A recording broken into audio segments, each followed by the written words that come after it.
हम सभी जानते हैं कि महाभारत का युद्ध जुबान के कारण हुआ था।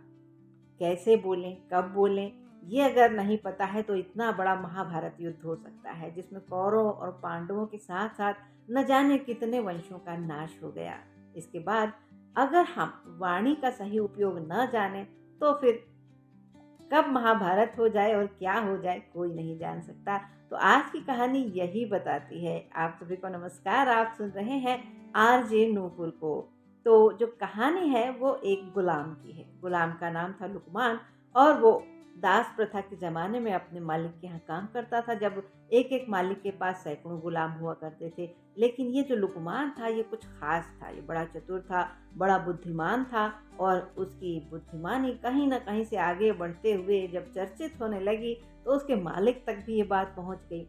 अब मालिक ने एक दिन लुकमान को बुलाया और बोले कि मैं तुम्हारी परीक्षा लेना चाहता हूँ और अगर तुम उस परीक्षा में पास हो गए तो तुम्हें गुलामी की जंजीरों से आज़ाद कर दूंगा। आपकी बात सिर माथे, लुकमान ने कहा। तो मालिक ने कहा कि बाहर एक बकरा पड़ा हुआ है जो मरा हुआ है, उसके शरीर में जो सबसे अच्छी चीज हो वो लेकर आ जाओ। लुकमान बाहर गए और बकरे की जीभ लाकर मालिक के सामने पेश कर दी। अब मालिक ने पूछा कि भाई ये क्यों सबसे अच्छी चीज है। तब उन्होंने कहा कि वाणी तो सबके पास होती है, जन्मजात भी होती है, लेकिन बोलना हर किसी को नहीं आता है।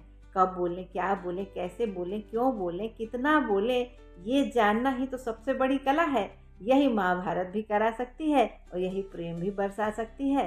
हर तरह से यही सबसे अच्छी चीज़ है।